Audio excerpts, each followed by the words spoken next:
Hey, I'm back with my friend Jeanne again today, and we're talking about pregnancy loss.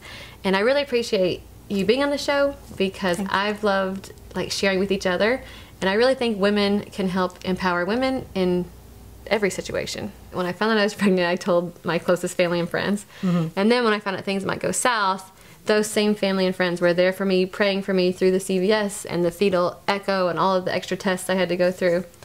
So there are some people that choose to wait because after that first trimester, they feel it's safe to tell about your pregnancy.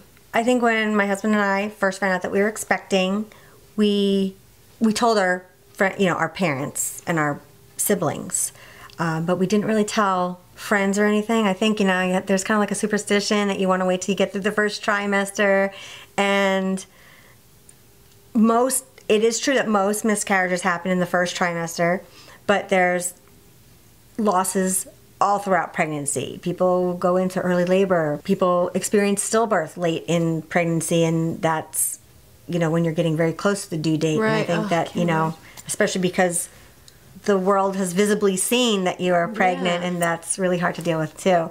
We're both unfortunately in the second trimester after we had started talking about it to people because we thought that everything was fine, which made it a little bit harder.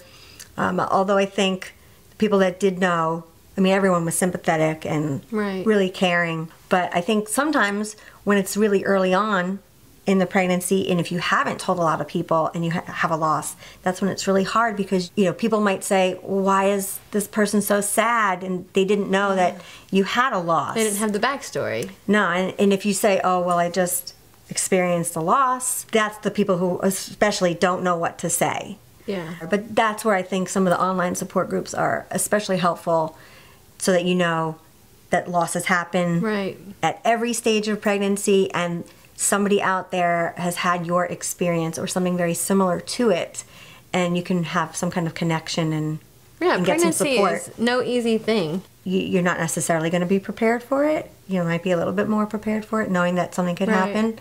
So we were really lucky. We had Griffin, and everything was great.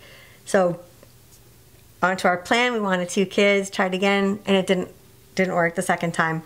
What we decided was that we were very happy and comfortable. We reevaluated. We thought we always wanted 2 children, and we decided that our family is complete the way it is. That might change in the future. We might want to, who knows, maybe adoption or something will happen, but it's a very personal decision. Each couple has to decide on their own what's going to work for their family, and that's probably one of the tougher things that as a married couple we're going to go through. And the teamwork was great. We were there for each other and supported each other and let each other do our own thing to help get to where we need to be in a healthy spot. So thanks again for watching. Thanks to Jeanne for being here. And if you have any more questions, if you have any comments, if you've experienced this, feel free to comment below. Or if you'd like to send me a private message, you can send me a private message through YouTube or through my Facebook. And again, I just want to thank you for watching. And we do the baby book so that we can reach other moms. I love hearing from you, hearing your ideas, and hearing your experiences helps me be a better parent. And I hope that some of the things that I and we have gone through will also help you with your parenting too.